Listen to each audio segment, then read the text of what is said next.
icompa ugakura amaso ku bantu, icompa bwa bucuti bwa bugenzi ufitanye na babandi bose acubuzana uti ndagomba kugirana ubucuti nawe Mana kuko ni wewe wa mbere.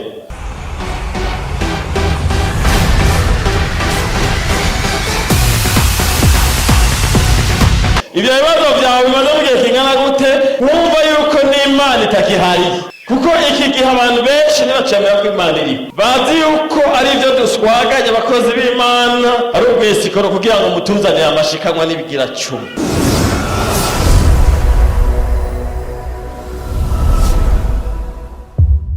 Umusore witwa Barayani niko bamwita, yari muri Amerika, yumva inkuru igihe Obama yari atsinze amatora, yumva inkuru ko Obama azokwimikwa, ngo aca aravuga ati jewe nzoja mu birori vya Obama, kandi amafaranga 1000 ntayari afise, ntiyari yanatumiwe, mugabo ngo abwira benshi amakuru ati jewe ntegerezwa kuja mu birori vyaho bazimika Obama kubera ndamukunda. Ngo rero yarasanzwe wa mu muji uri ku birometero 5000. Baramubaza bati none bazogenda gute? Arababwira ati jewe nzogenda nzotekera amazi, ndafise ikinga yiwanje, nzotekera amazi nzoshikayo mpaka umunsi azokwimikwa ndoba nahageze, ngo bahadisango azotanga urugo rugenda. Aho rero inkuru ihabwira shika kwa Obama, hasigaye umunsi umwe ngo ibirori bibe. Icantangaje ni kimwe, Obama ngo asora itangazo ati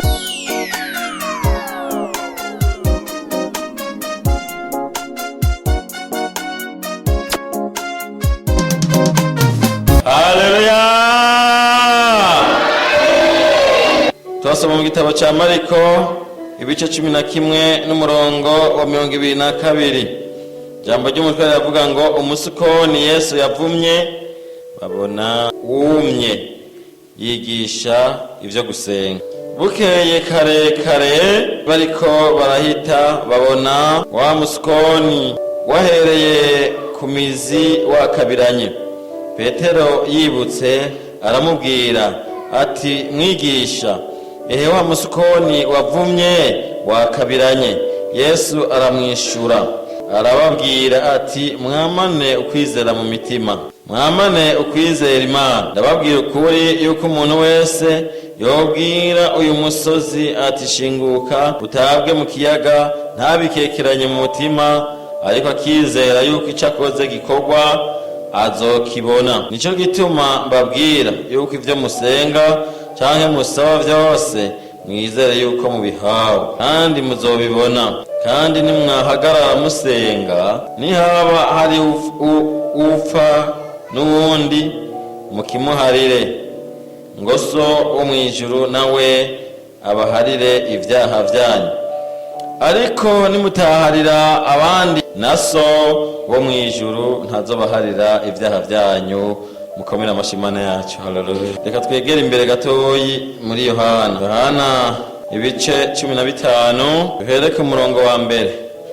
Haravuze ngo jewe ndi muzabibu ukuri kandi data ni nyenewo. Ishami ryose yo muri jewe ritama arikuraho, kandi ryama ryose ararituturira ngo irishirize kwama. Mukomere amashimana yacu. N'ubu mwebwe muramaze kwama, muramaze kwezwa kubw'ijambo nababwiye. Nimugume muri jewe nanje ngume muri mwebwe, kuko ishami ritabasha kwama ubwaryo ritari mu muzabibu, niko namwe mutabibasha mutari muri jewe. Ni jewe muzabibu, namwe muri amashami. Uguma muri jewe nanje nkaguma muri we, uwo niwe yama cane, kuko ataco mubasha gukora mutamvise. Umuntu nataguma muri jewe atabwa nk'uko ishami riteregwa inyuma y'uruzabibu akuma, maze bakayatororokanya bakayaterera mu muriro agasha. Nimwaguma muri jewe amajambo yanje akaguma muri mwebwe, musabe ico mugomba cose kizobera kuno. Numva shaka gusenga. Haleluya. Numva shaka gusenga. Ugusenga, ugusenga,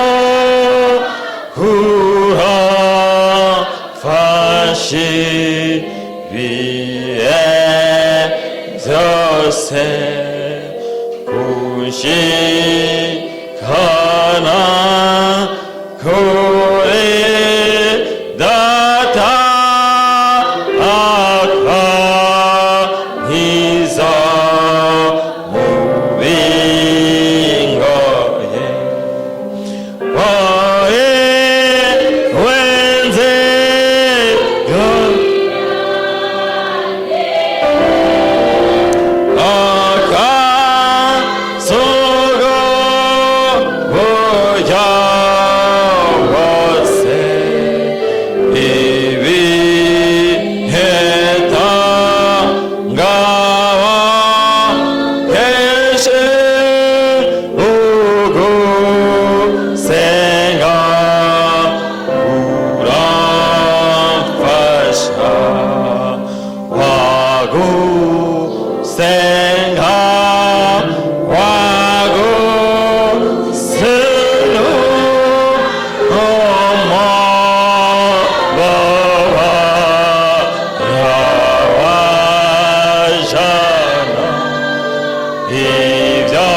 kandi uri Imana y'urukundo, uri Imana y'imbabazi nyinshi. Nico gituma wabonye ko umwana w'umuntu bibereye ko acungurwa kubw'ivyaha vyiwe, aho nanje narimwo, iri shengero ryarimwo, utanga umwana wawe. Haleluya!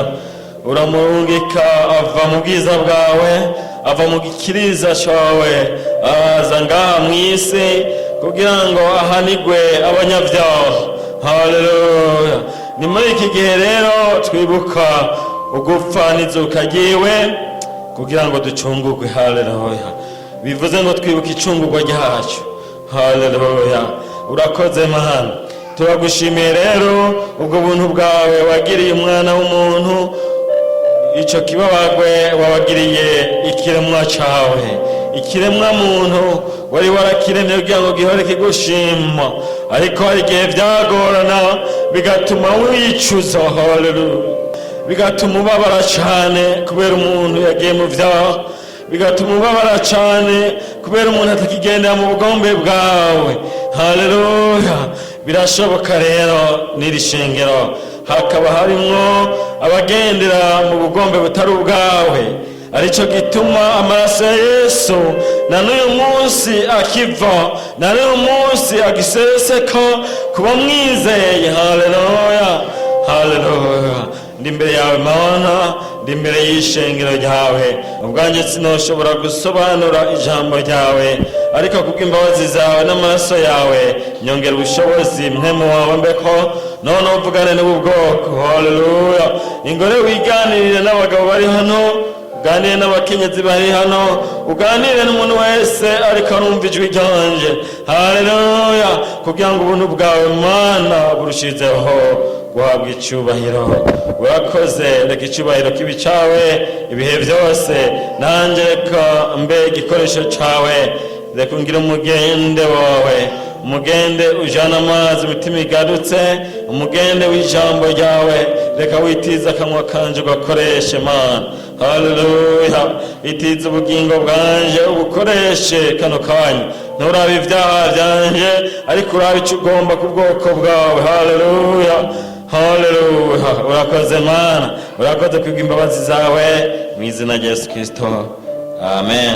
Umutwe w'icigwa Imana yampaye bavuga ngo iragi Yesu yaturaze no gusenga, amen. Rero abantu bararaga, umwana w'umuntu yabaye ku isi agakura akubaka urugo akabyara abana, iyo ashengeye hari ibyaraga abana biwe, hari ibyaraga inshuti, hari ibyaraga abagenzi, akavuga ati kuriya twabanye neza, kuriya twagendanye, reka ndamusigire bino bintu. Usomye hariya muri Luka igice cya 22 ku murongo wa 40, Yesu ngo arabwira intumwa ziwe ati nimube maso musenge kugira ngo ntimuje mu mosha mabi. Iryo ni ryo ragi Yesu yaraze umukristo, kuko Kristo ni jambo w'Imana, ijambo rivuzwe n'Imana.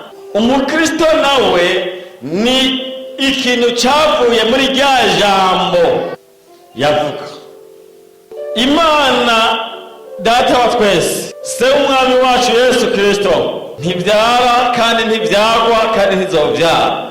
Haleluya. Ariko kubw'ubushobozi bwayo ituma umumarayika Gaburiyeli abwira Mariya ati uzosama inda. Mariya asama inda kubw'ijambo. Rero Imana yacu iyo ivuze habonekana umwana wayo yitwa Jambo. Ibyo tubisoma muri Yohana igice cya mbere.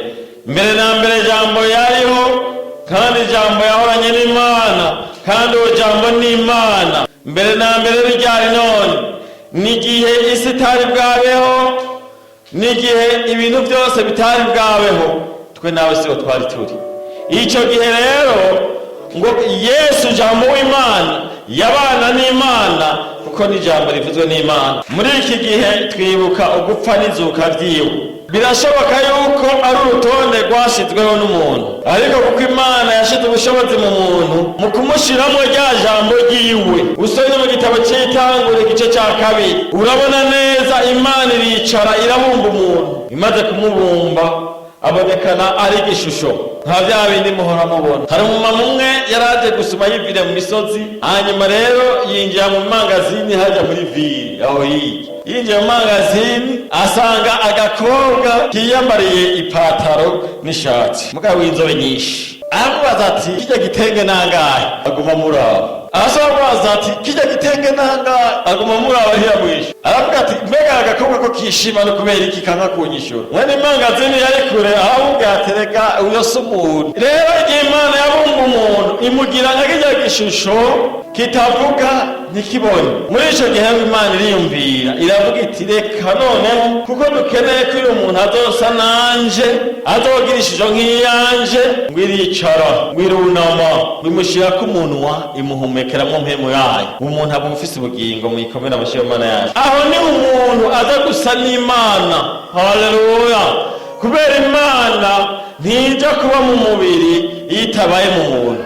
Imana ntishobora kwambara umubiri. Imana ni mpemu y'ubushobozi. Haleluya. Aho rero niho tuza gusa n'Imana. Iyo mpemu yawe nigomba gusa n'Imana. Ndabizi nawe uhora ubibona, abantu benshi barakeneye kuba beza, ndetse abafite amafaranga baragerageza no guhindura umubiri wabo kugira ngo use uko bashaka. Ariko impemu y'abantu, impemu twahawe n'Imana, n'abantu bakeya biyumvira kuguma bayigirira neza, noneho nguze gusa n'Imana. Haleluya. Wewe uravyibuka ryari? Ikangahe wibuka ko impemu y'Imana ikeneye kuguma isa nayo? Hano rero Imana yampaye ijambo ry'umutwe w'icigwa. Iragi Yesu yadusigiye ni gusenga kugira ntituje mu mosha mubi.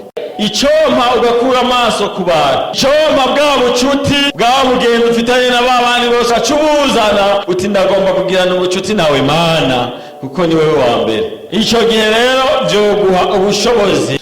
Yesu rero ngo yari karatembera ari kumwe n'intumwa ziwe, ngo yumva arashonje, ngo abona imbere yiwe umusukoni wari utoshe cyane. Arabwira intumwa ze ati dukatire hariya kubera ndashonje, ndabe kurya musukoni ikintu nofungura no kwihereza. Ngo aragenda baragenda banyaruka bashyize kuri wa musokoni, basanga by'ukuri uratotahaye cyane, umeze neza, uratotara cyane. Ariko Yesu ngo wegereye ngo urabe impande zose, ngo araburamo icamwa na kimwe. Yesu ngo adundumiwe mu mutima, warawuvuma, waca arawubwira ati ntugapfe, hari umuntu hariho icamwa kuri wewe, uragapfutyo. Niko Yesu yabwiye umusukoni. Iyo twumva umusukoni ntiwave wumva ibiti vy'amavoka vy'amatunda. Bibiliya twarize yuko hariho ibice ivugira mu migani. Imana ishimwe cyane. Iyo Bibiliya ivuze igiti bivuze umuntu. Ubwo rero Yesu arakuraba wewe agasanga uri umusukoni ataco wamye. Yesu rero uwo musukoni warawitegereza, warawuvuma. Awuvumye aca arigira, yigiriye bukeye basubira kwacu, basanga wa musukoni wahereye mu mizi uruma gushika ku mutwe, basanga wumye guhera mu mizi kugera ku mutwe. Petero ngo avyibutse ngo aramubwira ati mwana, wa musukoni wapfuma wamaze gukabira. Yesu ngo acaheraho atangwa kubigisha, ngo arababwira ati mwamane kwizera mu mitima yanyu, ati ndababwira ukuri, iyo musenge mwizeye ico mugomba gukora kizoba gutyo. Harimo amajambo abiri rero muri iri jambo twarazwe ryo gusenga. Ayo majambo rero ni intango canke n'umushinge wo kugira ngo umuntu aronke ivyo asaba Imana. Igituma abantu benshi basenga ntibumvikwe, igituma abantu basaba ntibaronke ivyo basavye, ntibamenya umushinge wo gusenga uwo ari wo.